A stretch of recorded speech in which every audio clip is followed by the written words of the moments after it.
rasanya seperti di akuarium. Taman Sari Lor. Juga di dalam air. Karena di luar sana sebelum jadi kita dikelilingi kan. Batasnya air di luar sana di bawah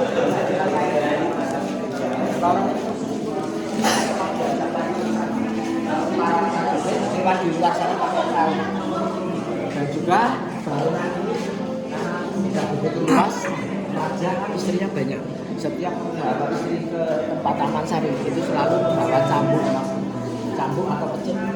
Cambuk bukan dalam arti untuk nyambuk istri-istri, tapi biar kesannya itu lebih rapi, giring seperti giring bebek. Terus di tengah ini sebetulnya ini untuk lantai 2, tapi 2006 Jogja kena gempa ini runtuh. Ini tempat untuk meditasinya raja, untuk ya minta petunjuk dalam hal kepemerintahan keraton. Ini sampai sekarang sudah tidak dipakai semenjak Sri Sultan Hamengkubuwono yang ketiga. Sekarang kan yang ke-10. Sesudah yang ketiga dari 4 sampai 10 sudah tidak dipakai sama sekali. Tapi tetap tempat ini disakralkan. Orang asli sini pun kalau tidak punya kepentingan tidak boleh masuk di sini. Makanya ini gembok ini yang membawa kunci dari keraton sendiri. Jadi orang sini tidak boleh masuk.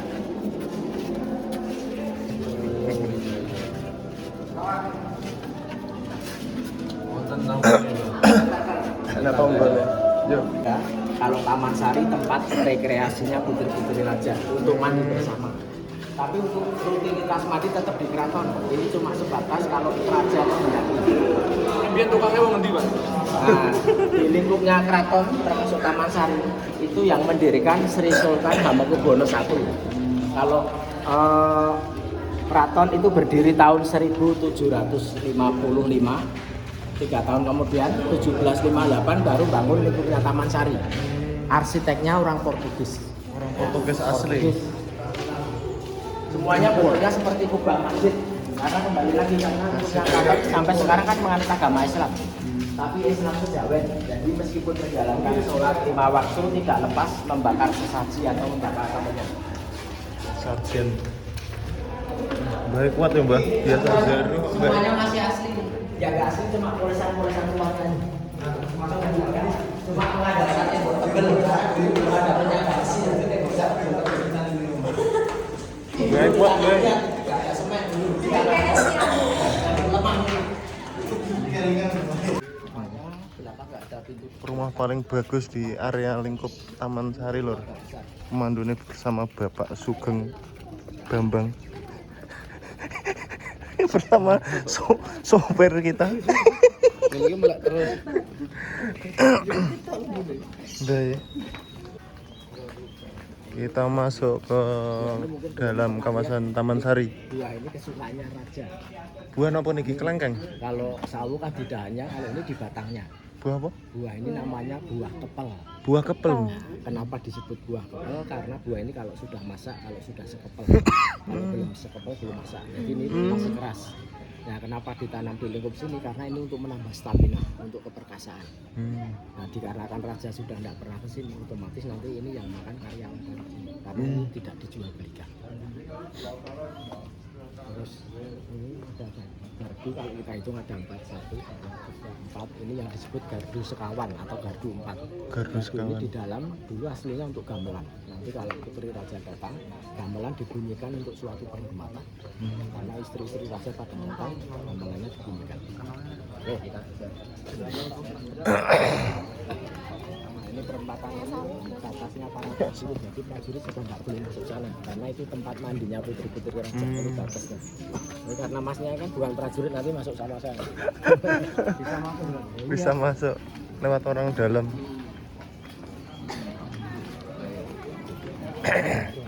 Membangun taman. Sing apik ngono-ngono lho, Mbah. Enak kolame. Siune ning kono sing apik. Ngerti, Mbah? Ini tengahnya lur.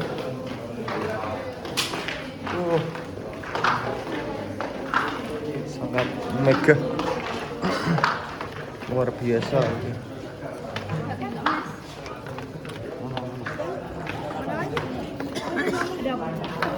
Dengan tiket yang sangat terjangkau, per orangnya tadi dikenai biaya 5.000 per orang. Cerita dulu nanti untuk foto-foto saya beri kesempatan untuk foto spot mana yang bagus, setidaknya tahu sejarahnya lingkupnya Taman Sari. Ya ini Bapak Ibu sekeluarga jauh-jauh menuju Taman Sari. Ya ini yang disebut Taman Sari, tempat mandinya putri-putri raja. Yang sebelah ini untuk anak-anaknya satu putri, kalau yang sini untuk istri-istri. Mungkin kalau kita pakai baju renang, kalau putri raja pakai kemben. Misalkan istrinya 5, kembennya juga warnanya harus 5. Tidak ada yang boleh sama. Kenapa? Supaya raja untuk milihnya tidak keliru, karena saking banyaknya istri. Cara untuk menyeleksi biar tidak keliru, nanti raja ke selatan. Itu di selatan itu ada tangga itu untuk naiknya raja melihat di jendela itu, karena di antara salah satu mau dipilih.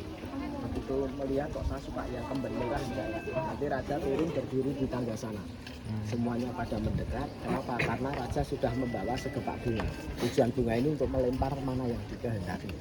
Yang merasa kena lemparan bunga minggir biar lebih bersih lagi, mandi di sebelah selatan. Sana itu ada kolam lebih kecil khusus untuk istri yang kena lemparan bunga. Nanti raja ngikuti dari belakang mandi bersama. Yang lain selama belum kena lemparan bunga tidak boleh masuk yang bagian selatan. Jadi mungkin masnya diantara salah satu, nanti saya kasih bunga, mbaknya dilempar bunga.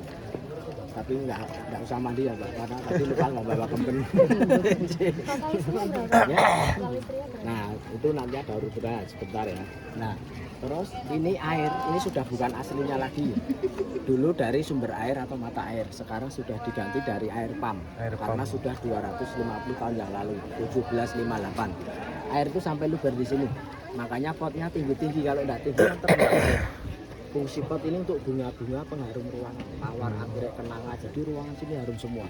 Didukung di sudut pojok, jangan salah itu bukan sangkar burung atau kandang ayam, tapi itu tempat untuk pembakaran ratus.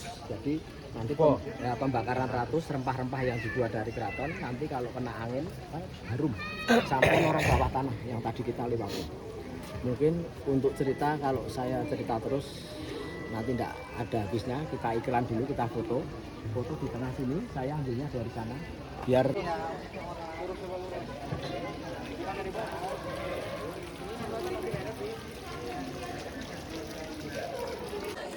dijak jalan-jalan aja kesel ya mbah. aja ngajak mulai sih. Neng ndi mbah? Neng Jogja. Jogja apa mbah? Istimewa. Mas. Beneran mbah. Kita masuk ke mana tempat pemandian ratu yang sebelahnya. tangga ini tempat untuk raja.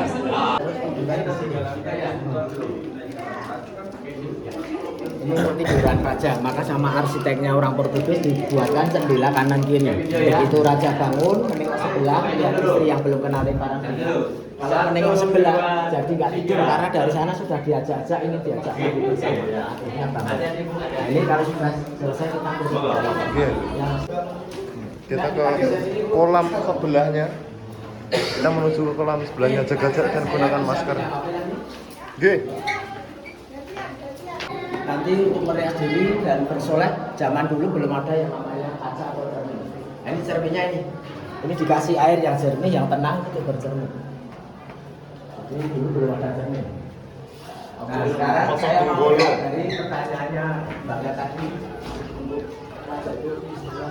Nah di antara raja satu sama yang lain itu beda. Mungkin ada yang istrinya 5 masih bisa dikatakan wajar. Mau berapapun raja bebas karena beliaunya yang berkuasa. Dulu belum di bawah naungan NKRI. Kalau sekarang lebih dari 4 kena PP 10. Nah, dulu ada lagi raja yang mungkin istrinya 19. Ada lagi raja yang pemecah rekor. Pemecah rekor itu raja yang istrinya paling banyak. Sri Sultan Hamengkubuwono yang 7. Karena beliaunya punya perkebunan, bisnisnya sukses, sampai sekarang punya peninggalan hotel Mandarukmo, pabrik gula yang di Jogja, pabrik gula Maduku, semua itu peninggalan raja ke-7. Karena saking kaya rayanya, istrinya 40. Istri 40, anaknya 80. Biar Selanjutnya kita menuju ke tempat meditasi raja.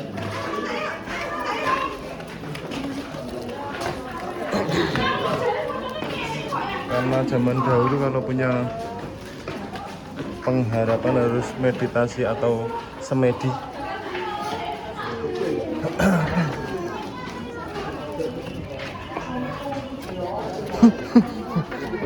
Mbah, tot nih Pak. Ae. Ini Bapak Ibu, ini kita keluar dari pintu tempat pulang. Berarti kan ini pintu belakang, tapi sebetulnya dialih fungsikan. Justru dulu ini pintu depan. Kenapa sekarang jadi pintu belakang? Karena sekarang untuk wisata umum, sana dekat jalan raya biar untuk transaksinya lebih mudah. Padahal zaman dulu dari keraton menuju Taman Sari itu pakai kereta kuda. Rumah-rumah itu dulu halaman untuk parkir kereta kuda. Istri-istri turun dari kereta kuda masuk pintu utama. Ini pintu utama yang namanya Gapuro Agung. Pintu utamanya masuk Taman Sari. Begitu masuk jalan kaki, di tengah ini ada penyambutan Sendratari. Nanti kalau istri-istri sudah merasa jenuh, mungkin kelihatan layu, biar lebih seger sama raja ditarik semua untuk mandi bersama. Menjelang sore dikumpulkan lagi, tergantung raja. Kalau menghendaki naik kereta kuda, keretanya sudah standby di sini. Tapi kalau menghendaki naik perahu yang melewati lorong bawah tanah yang tadi kita lewati. Sekarang kita menuju ke tempat meditasinya raja. Tapi saya cuma pesen, tempat meditasi itu kan tempat yang paling disakralkan. Jadi bukan larangan tapi himbauan. Nanti di tempat tersebut nggak usah difoto ya. Cuma kita yang penting menambah wawasan. Seandainya di antara nanti ada pemandu yang lain foto, biarin. Kita punya prinsip sendiri-sendiri. Karena prinsip saya, sini kan banyak pintu pendek. Pintu pendek itu filosofinya biar kita saling menghargai. Punya tata kromo, punya kesopanan. Nah, di lingkup Taman Sari itu sudah dibebaskan untuk foto di mana tempat silahkan. Cuma permintaan dari pihak Taman Sari, singgu ini mbok ojo di foto. Oh, tak kayak kesempatan kalian. Nah, kita menghargai saja. Nanti kalau ingin foto, saya carikan tempat yang lain. Oke, yuk. Yuk. Jadi tempat meditasi ki ora oleh didokumentasikan lur. Kita harus menghargai peraturan ini, wilayah setempat. Beliaunya bekerja di keraton sebagai juru tulis. Gerbang Sari loh. Dikasih tempat di sini, tapi bangunnya sendiri-sendiri karena luasnya 10 hektar Taman Sari. Nah ini kanan kiri tempat untuk pos penjagaan para prajurit. Kenapa harus dicek? Karena kembalilah ke mana saja dari meditasi. Songkro. Dedekan. Yang pelan-pelan baik awas semua.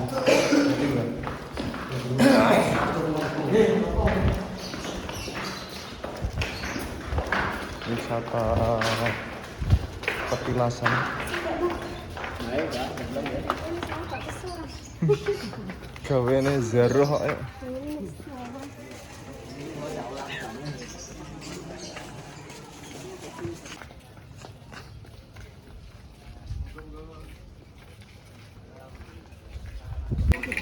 Garmi pe oleh-oleh rek ae. Ini kene ono pernak-pernik. Astegan yang jualan juga banyak. Pengunjungnya banyak ini, termasuk ada mbak-mbak Dawet Banjarnegara, Dawet Ayu. Ini gerbang utama nih.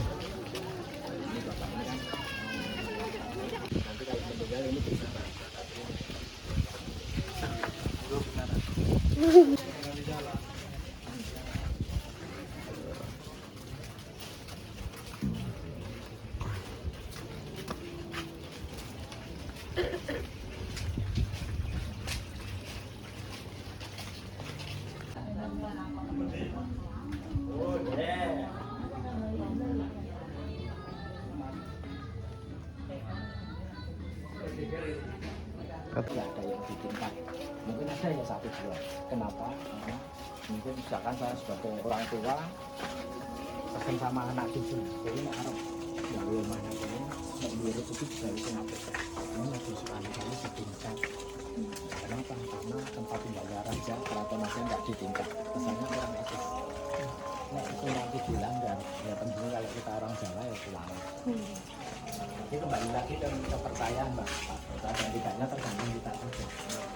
1, 2, 3, 4, 5, 6, 7. Ini 7 ini tadi yang saya sebutkan istrinya yang 40. Ini yang 7. Terus yang ke-9 Ini yang mantan wakil presiden semasa Pak Harto. Ini sering di PS. Nah, dari Sultan 1 sampai 9 ini istri lebih dari 5. Tapi kalau yang satu ini, yang 10 ini istri cuma 1. Tidak punya selir, yang namanya permaisuri, yang namanya Gusti Kanjeng Ratu Emas. Makanya ini punya kelebihan dan kekurangan masing-masing. Dari Sultan 1 sampai 9 ini kekurangannya istri lebih dari 5. Tapi kelebihannya ini yang ke 9 ini beliau bisa merangkul rakyat waktu semasa Pak Harto. Tuh, no, mana? Sekali di keraton, selalu berburu. Tapi beliaunya sholatnya 5 waktu. Seperti saya bolong-bolong. Ini sholatnya 5 waktu. Nah, terus yang nomor 10 ini hari istimewa. Raya-raya.